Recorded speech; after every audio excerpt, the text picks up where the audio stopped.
Welcome to Community Views, Community Voices. I'm Suzanne St. John Crane, Executive Director of Create TV San Jose. And in the studio with me today is Barbara Kam, the President and CEO of Technology Credit Union. Welcome, Barbara. Thank you, Suzanne. Great to appreciate meet you. your inviting me here today. Absolutely. We always enjoy working with you guys, for sure. And I'm really excited about the topic of conversation that we chose today, really about women in leadership. Let's kick it off with, how do women leaders change the nature of an organization? I know I've actually had debates with other folks in my position, and most recently a CEO in my in a leadership class I'm taking about this. And it's there's definitely mixed opinions.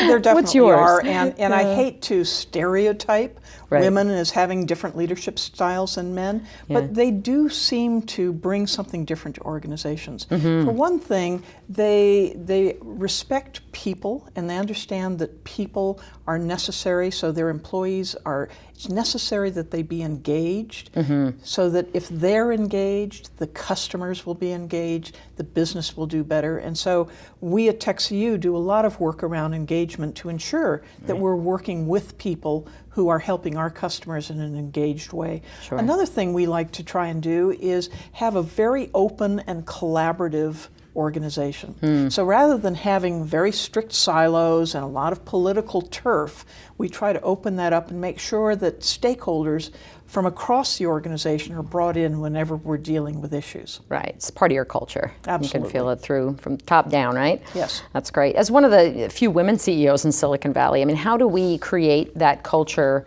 elsewhere? How do we get more women to the top? Well, there's several aspects to that, and one goes to the individual woman herself. We can only do so much in the corporate culture, and of course there is work to be done there. Some of the masculine norms that we took for granted historically, they've kind of fallen by the wayside, and a lot of the hostility that we have in the workplace is not there anymore. But at the same time, bosses need to make sure within the culture that they're being sensitive to these issues, things like work-life balance. Right. And not just for women, but for men as well. That's right. These things are very important, and they really go to the engagement of the employee. Another thing would be not to have these stereotypes and biases of how women might behave in the workplace. For example, not giving a young woman a promotion because that might involve a lot of travel because she has young children at home. Right. Well, right. if she's qualified, give her the opportunity. Absolutely. It's up to her to make that decision. Yep.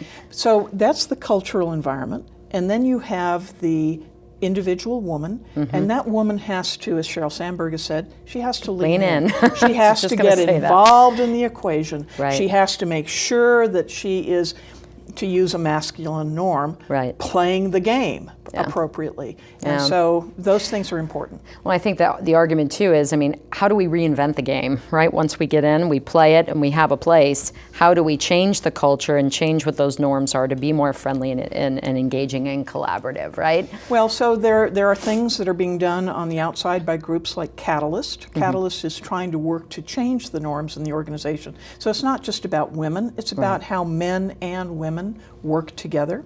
Sure. So that's one thing. Another thing is getting more women into management and into board positions. And if you follow some of the studies that have come out, somewhere between 16 and 18% of the management and board positions in the large companies are women. Yeah. And that's not acceptable. That's not okay. We have to get more into those positions, and then they will expand the culture within the corporations. How can women find mentors in Silicon Valley? Mentorship is something that everybody looks for, but they may be approaching it in the wrong way.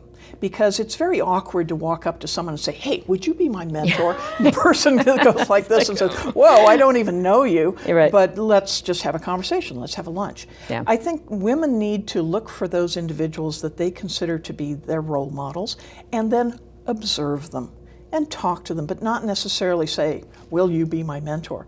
But learn from them. But more importantly, they need sponsors.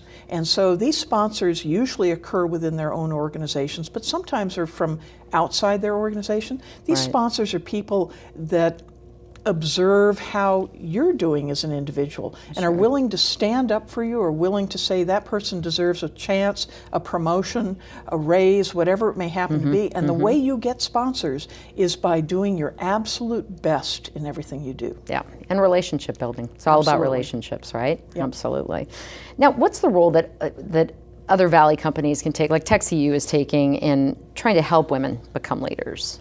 What would you say to them? Obviously, it starts at home. Yeah. And so in my organization, from our executive management through our senior management and other levels of management, we have a tremendous number of women. Right. And we make sure that we're hiring the best person for the job. Sure.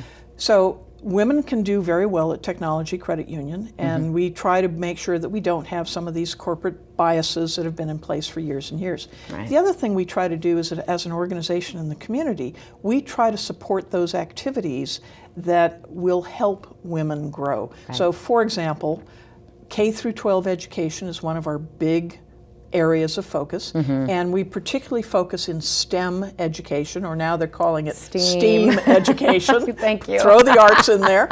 Yeah. For women. Yeah. Because it has to start at a young age. Women need to feel empowered to learn algebra. They need to take that learning and go through their careers. So we do it both within our corporation and outside in the community. Exciting conversation. Thanks for being here, Barbara. Thank you so much. Wonderful what you guys are doing. For more information about TechCU, check out their website. We're going to put it on the screen for you now. And